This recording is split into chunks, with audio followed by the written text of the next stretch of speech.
Hi అండి. Welcome to my channel. First time నా channel చూస్తున్న వాళ్ళైతే ప్లీజ్ మీరు వీడియో చూసిన తర్వాత ఒక లైక్ ఇచ్చి నా ఛానల్‌కి సబ్స్క్రైబ్ చేసుకొని నన్ను ఇలానే సపోర్ట్ చేయండి. నేనైతే గోధుమ పిండితోని హెల్తీగా డైమండ్ చిప్స్ అయితే ప్రిపేర్ చేస్తున్నాను. దానికోసం 2 కప్పుల గోధుమ పిండి తీసుకున్నాను. 2 కప్పుల గోధుమ పిండికి ఒక హాఫ్ కప్పు బొంబాయి రవ్వ, ఉప్మా రవ్వ అయితే తీసుకున్నాను. దానికి సరిపడా సాల్ట్ వేసుకున్నాను. తర్వాత మీరు టేస్ట్‌కి తగినట్టుగా కారం అయితే వేసుకోండి. నేను ఇక్కడ 2 స్పూన్లు వేసుకున్నాను. అట్లనే ఓమ గూడా వేసుకోండి. ఓమ అంటే వాము. ఒక స్పూన్ వేసుకోండి వాము.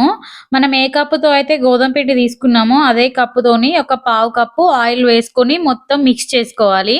ఇలా మిక్స్ చేసుకున్న తర్వాత కొద్ది కొద్దిగా వాటర్ ఏసుకుంటూ మనం పిండిని కొంచెం గట్టిగా కలుపుకోవాలి. చపాతీ పిండి కంటే కొంచెం గట్టిగా కలిపి ఒక 15 మినిట్స్ ఆ పిండిని అలానే వదిలేయాలి.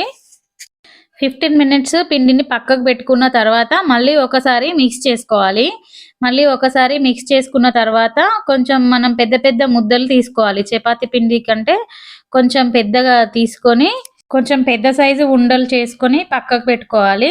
ఇలా చపాతీ పీట పైన కొంచెం ఎక్కువ పిండి చల్లుకోవాలి. ఎక్కువ పిండి వేసుకోవడం వల్ల మనకి చిప్స్ అనేవి చాలా క్రిస్పీగా వస్తాయి. కొంచెం మందంగానే చేసుకోవాలి. మందం అంటే బాగా మందం గాదు. మనం చపాతీల కంటే కొంచెం మందంగా ఇలా వీడియోలో చూపిస్తున్నట్టుగా చేసుకోవాలి. వాటిని అన్నింటిని కూడా అలానే ప్రిపేర్ చేసుకోవాలి. ప్రిపేర్ చేసుకొని నైఫ్‌తో మనం వీటిని డైమండ్ షేప్‌లో కట్ చేసుకోవాలి. మీకు డైమండ్ షేప్స్ ఇష్టం లేకపోతే మీకు నచ్చిన షేప్‌లో అయినా మీరు కట్ చేసుకోవచ్చు వీటిని.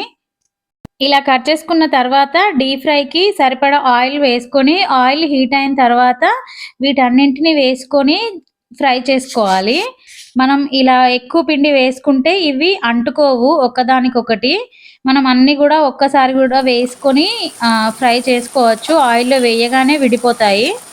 ఇవి కలర్ చేంజ్ అయ్యేంత వరకి ఫ్రై చేసుకోవాలి. ఫ్రై చేసుకున్న తర్వాత ఒక టిష్యూ పేపర్ పైన వేసుకోవాలి. చల్లారిన తర్వాత ఎయిర్ టైట్ బాక్స్‌లో స్టోర్ చేసుకుంటే 1 మంత్ వరకి వీటిని స్టోర్ చేసుకోవచ్చండి. చాలా టేస్టీ అండ్ హెల్తీగా ఉంటాయి. చూడండి చాలా క్రిస్పీగా వచ్చాయి. వీడియో నచ్చితే లైక్ చేయండి, సబ్స్క్రైబ్ చేసుకోండి.